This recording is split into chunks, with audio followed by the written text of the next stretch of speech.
Have you ever looked in the mirror and wondered why you're still carrying wounds that should have healed years ago? Why do certain words from strangers cut deeper than physical pain? Why does rejection feel like it's tearing apart the very fabric of who you are?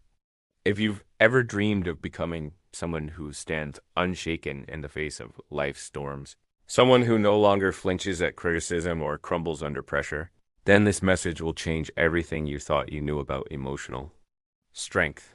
The truth is, most of us have been fighting the wrong battle our entire lives. We've been trying to armor ourselves against a world that seems determined to break us, when the real war was always happening inside our own minds. Today, we're going to explore insights from Carl Jung, one of the most brilliant psychologists who ever lived, to discover why traditional approaches to emotional protection actually make us more vulnerable, and what true psychological immunity really looks like. Right now, as you're watching this, you might be carrying pain that feels impossible to escape. Maybe it's the echo of harsh words that replay in your mind long after they were spoken. Perhaps it's the weight of expectations you can never seem to meet, or the suffocating fear that you're fundamentally not enough. You've probably tried everything. To make it stop, you've built walls, worn masks, pretended not to care, and told yourself that being tough means never letting anyone see you bleed. But here's what nobody told you. The harder you try to avoid pain, the more power you give it.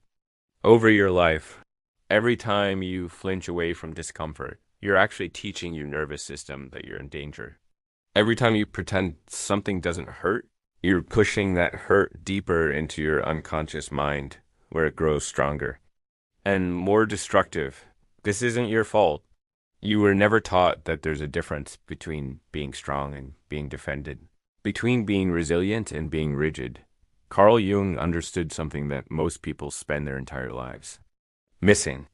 He realized that the pain we experience from the outside world isn't actually about what's happening to us. It's about what's happening within us. Think about it. Why can two people experience the exact same situation, yet one walks away unaffected, while the other is devastated for weeks? The difference isn't in what happened. It's in what that experience activated inside each person. When someone criticizes you and it feels like a knife to the heart, the criticism itself isn't the weapon. The weapon is the wound that was already there, waiting to be touched. When you feel rejected and triggers days of self-doubt, the rejection isn't the problem. The problem is the part of you that already believed you weren't worthy of love. This is why some people can face enormous challenges and remain centered, while others are knocked off balance by the smallest slight. It's not about what happens to you, it's about where it hits you. Most of us carry around invisible injuries from our past. Maybe it was a parent who never seemed satisfied with your achievements. Perhaps it was classmates who made you feel like an outsider. It could have been a relationship where you gave everything and received betrayal in return. These experiences didn't just hurt in the moment. They created tender spots in your psyche, places where your defenses are thin and your reactions are intense. The tragedy is that instead of healing these wounds, we usually just cover them up. We learn to avoid situations that might trigger them. We develop elaborate strategies to protect ourselves from feeling that pain again. But protection and healing are not the same thing. When you protect a wound without healing it, it never gets stronger. It just becomes more sensitive, more reactive, more likely to cause problems down the road. Jung called this hidden part ourselves, the unconscious. And he knew it was far more powerful than most people realize. Your unconscious mind isn't just a storage space for forgotten memories. It's an active force that influences every decision you make, every emotion you feel, and every pattern you repeat. When you don't understand what's driving you from below the surface of awareness, you become a passenger in your own life, reacting instead of responding, repeating instead of choosing. This is why you might find yourself attracted to the same type of toxic relationships over and over again. It's why you might sabotage yourself just when things start going well. It's why certain situations trigger you in ways that seem completely out of proportion to what's actually happening. Your unconscious is trying to resolve old conflicts, heal old wounds, and complete unfinished business. But because you're not aware of this process, it often creates more problems than it solves. The path to becoming truly unshakable doesn't involve building stronger defenses. It involves something much more challenging and much more rewarding. It involves turning toward your pain instead of away from it. This might sound counterintuitive, especially if you've spent years trying to avoid discomfort, but consider this. Every wound you refuse to feel fully continues to control you from the shadows. Every emotion you push away gains power over you. Every part of yourself you reject becomes a vulnerability that others can exploit. Jung had a revolutionary idea about how to deal with psychological pain. Instead of seeing it as something to be eliminated, he saw it as information. Pain, in his view, was the psyche's way of getting your attention, of pointing you toward something that needed to be addressed. Depression wasn't just a chemical imbalance to be medicated away. Anxiety wasn't just an overactive nervous system to be calmed down. These experiences were messengers carrying important information about what wasn't working in your life. When you start to listen to your pain instead of silencing it, something remarkable happens. You begin to understand yourself in ways that seemed impossible before.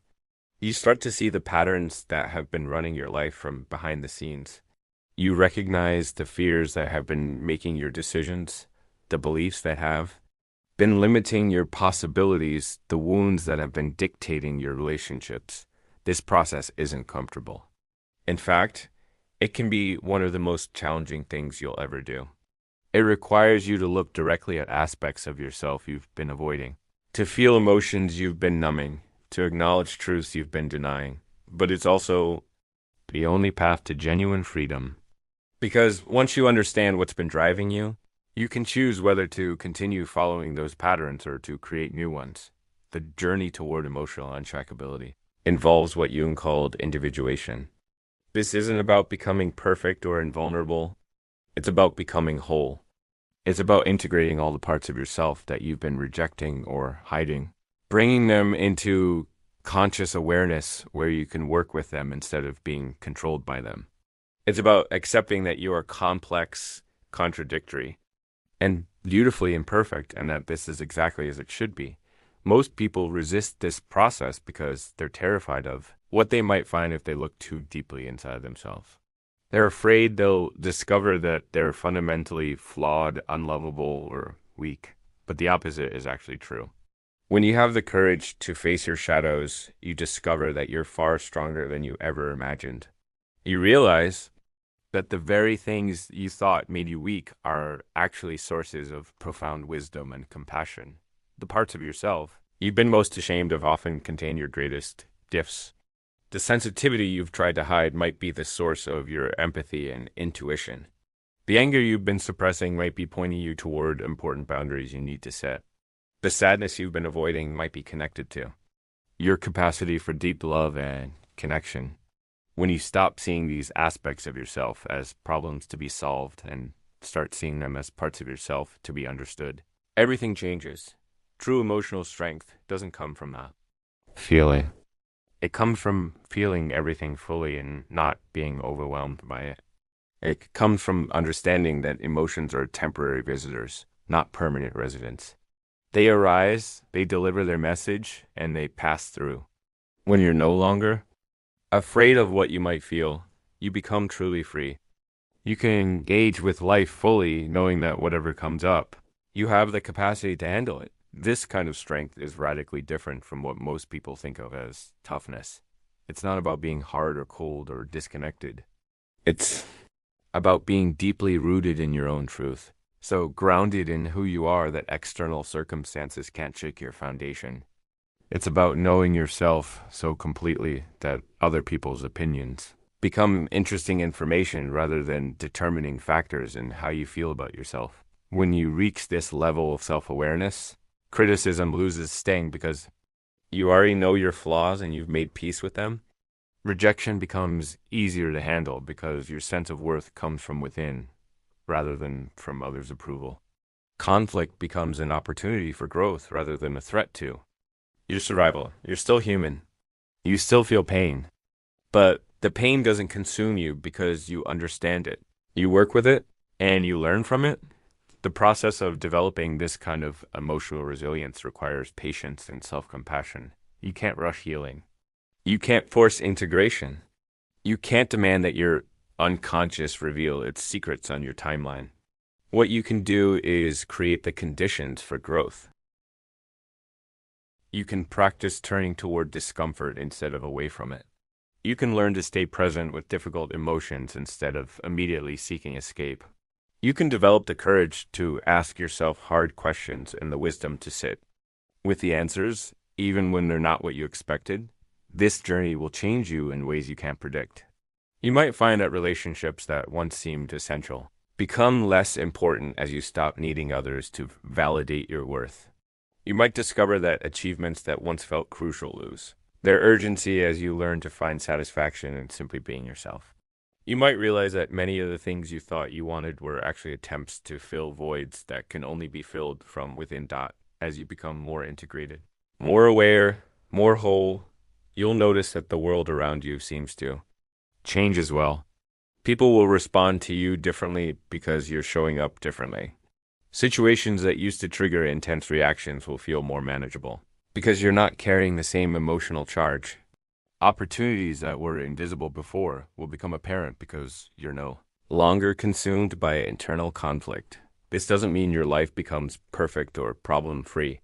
It means you develop the capacity to navigate whatever arises with grace and wisdom. You become someone who can hold space for others' pain because you've learned to hold space for your own. You become a source of stability in chaotic times because you found your center and you know how to return to it. When you get knocked off balance, the most beautiful aspect of this transformation is that it doesn't just benefit you. When you do the work of becoming whole, you automatically give others permission to do the same. Your courage to face your shadows makes it easier for others to face theirs. Your willingness to be vulnerable creates space for authentic connection. Your journey toward emotional freedom lights the path for others who are still lost in the maze of their own defenses. Remember, becoming unshakable isn't about reaching a destination where pain can never touch you.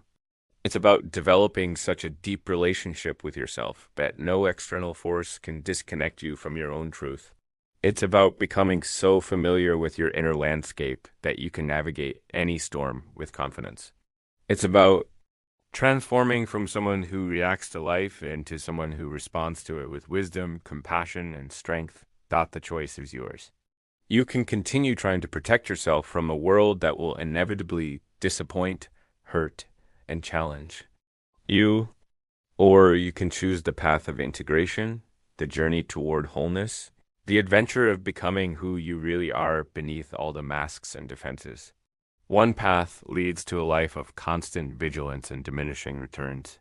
The other leads to freedom, authenticity, and the kind of deep satisfaction that comes from living as your truest self. But let's be honest about what this journey actually looks like in practice.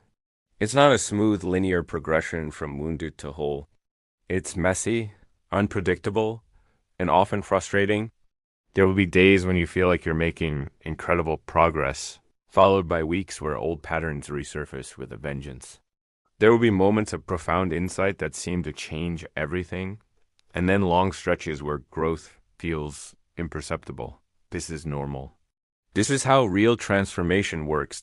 One of the biggest mistakes people make when they begin this work is expecting immediate results. They read about Jung's concept of individuation or hear about emotional integration, and they want to fast-track their way to psychological freedom. But the unconscious doesn't operate on our timeline. It reveals itself slowly, often in ways we don't expect or understand at first. The process requires what Jung called patient endurance with oneself. Think about it this way. You've been developing your current patterns of thinking, feeling, and behaving for decades. Your nervous system has been trained to respond in certain ways to specific triggers.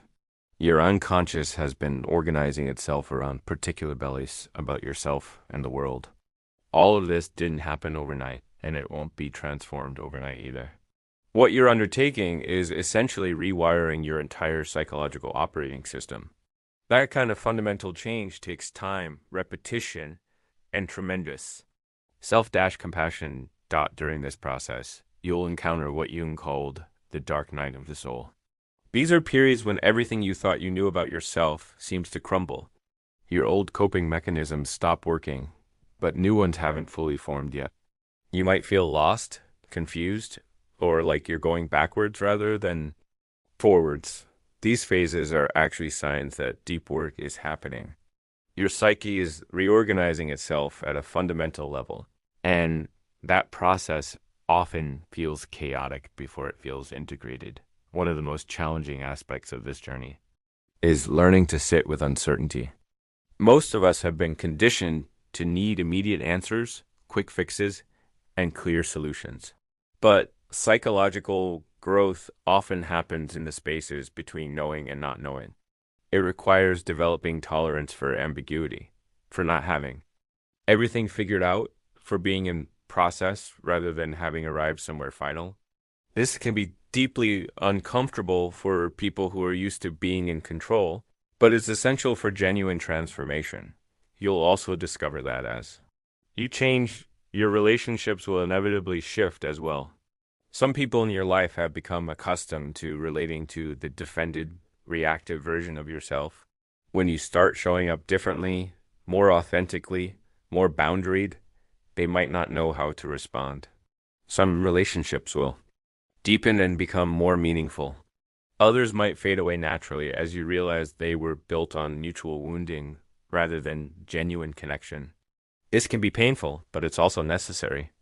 You can't become who you're meant to be while staying in relationships that require you to remain who you used to be. The process of individuation also means confronting what Jung called the parts of yourself you deemed unacceptable and tried to hide or eliminate.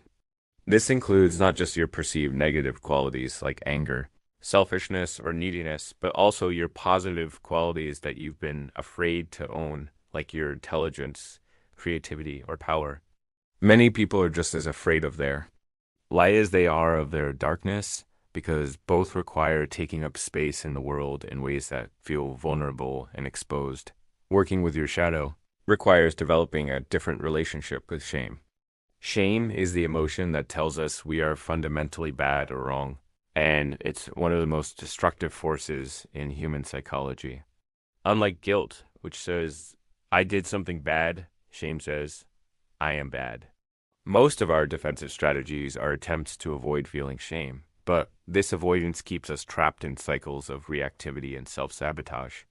Learning to feel shame without being destroyed by it, to acknowledge your imperfections without losing your sense of worth is one of the most liberating skills you can develop. As you progress on this path, you'll start to notice subtle but profound shifts in how you experience daily life. Conflicts that used to consume you for days might resolve more quickly. Criticism that used to send you into spirals of self-doubt might bounce off more easily.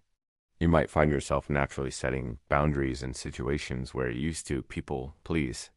You might discover that you're less interested in drama, gossip, or activities that once felt important but now seem like distractions from what really matters. One of the most beautiful aspects of this transformation is how it affects your relationship with time. When you're constantly defending against potential threats, you live in a state of chronic hypervigilance that makes it difficult to be present. You're always either rehashing the past or worrying about the future. But as you become more integrated, more at peace with yourself, you naturally settle into the present moment more easily. You start to experience what Jung called kairos, time that is full of meaning and depth, as opposed to chronos, which is just the mechanical ticking of the clock. This shift in temporal experience has practical implications for every area of your life. Your work becomes more focused and effective because you're not constantly distracted by internal conflicts. Your relationships become deeper and more satisfying because you're actually present with the people you love instead of lost in your own reactive patterns.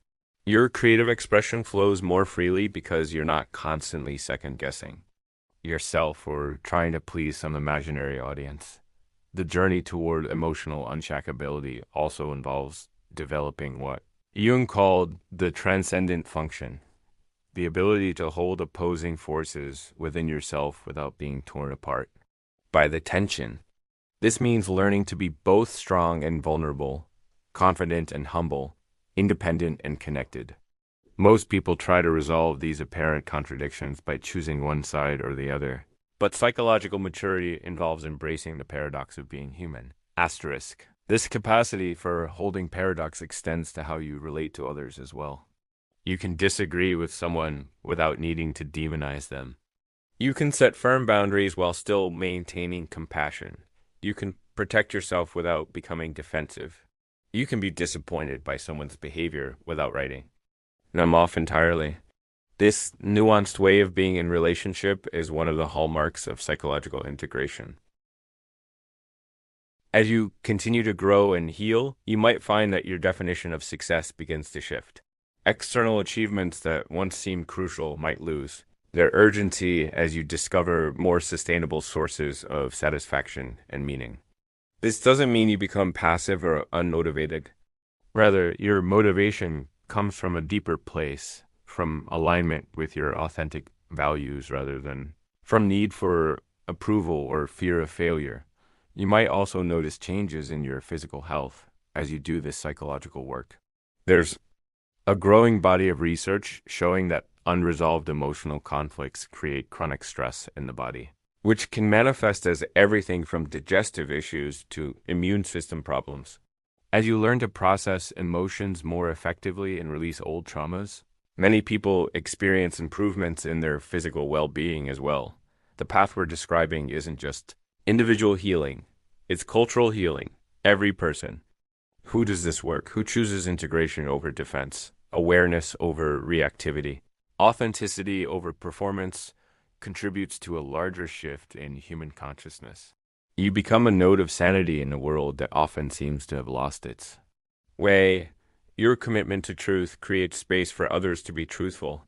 Your willingness to be vulnerable gives others permission to drop their masks.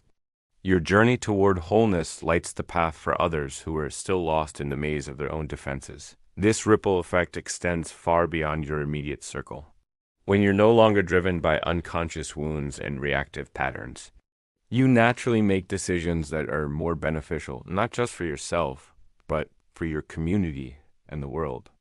You're less likely to project your unhealed trauma onto others, less likely to perpetuate cycles of harm, more likely to respond to challenges with wisdom rather than reactivity. The work of becoming unshakable is ultimately the work of becoming fully human. It's about reclaiming all the parts of yourself that you've disowned, embracing the full spectrum of your experience, and learning to navigate life from a place of deep self-knowledge rather than unconscious reaction. It's about transforming from someone who is at the mercy of their circumstances into someone who can meet whatever arises with presence. Wisdom and grace. Your pain has been your teacher all along. Your struggles have been preparing you for this moment of choice. Everything you've been through has given you the strength and wisdom you need to take this next step. The question isn't whether you're ready. The question is whether you're willing. Are you willing to trade the illusion of safety for the reality of freedom? Are you ready to become unshakable, not through armor, but through awareness? The journey begins now with your next breath, your next choice, your next moment of courage.